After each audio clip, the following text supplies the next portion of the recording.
A solar photovoltaic device, or a solar panel, uses a p-n junction to convert photons into higher energy electrons, to store light energy in electrons. When a photon that has equal energy or greater than the band gap shines on our p-n junction, an electron is promoted from the valence band to the conduction band. So if we imagine it striking the junction. Now, this electron will roll down the hill to the lower energy levels on the N side, and the hole will go up in energy toward the P side. That is basically producing a reverse bias, with this being the P side being the negative side and the N side being the positive side, so that the electrons flow away from the junction and toward the anode and the cathode.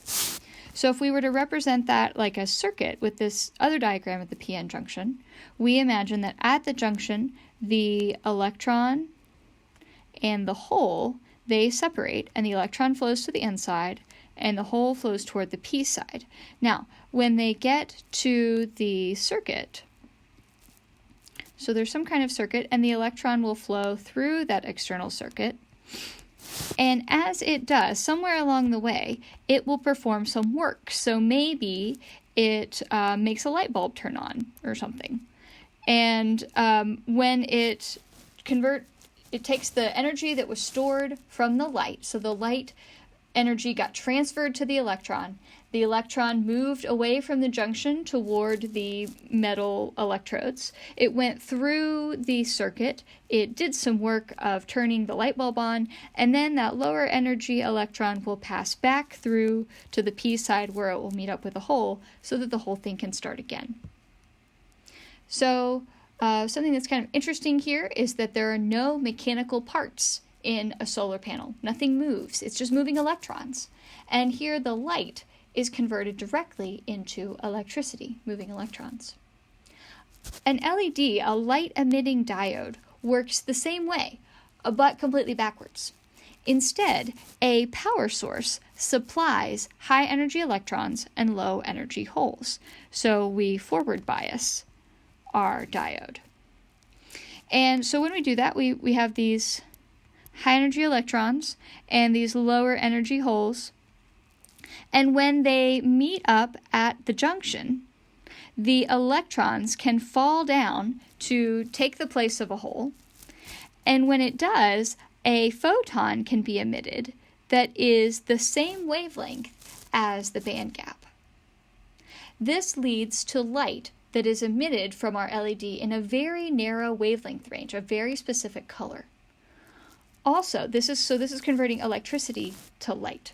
And when we do that, compared to a traditional incandescent or fluorescent bulb, we produce very little heat because the light is emitted in such a narrow wavelength range. It's all visible light. It doesn't extend into the infrared. And so maybe you've noticed that fluorescent light bulbs or incandescent light bulbs get hot. LEDs really don't.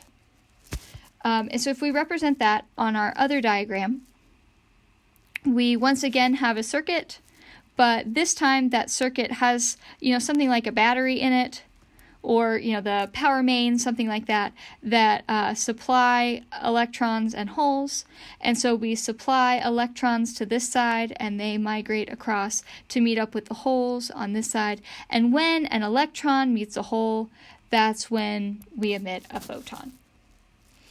Okay, so maybe you can see that these are the same, except for backwards.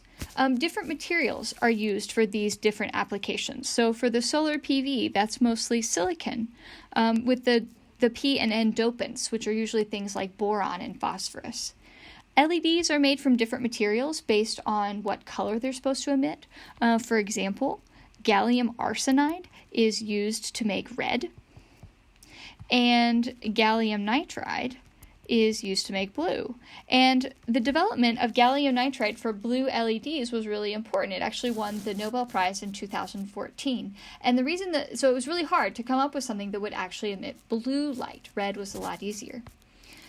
Okay, so maybe from this you can see that a solar panel and an LED are really cousins. They're doing the same thing of applying the properties of a p-n junction to interconvert light and electricity.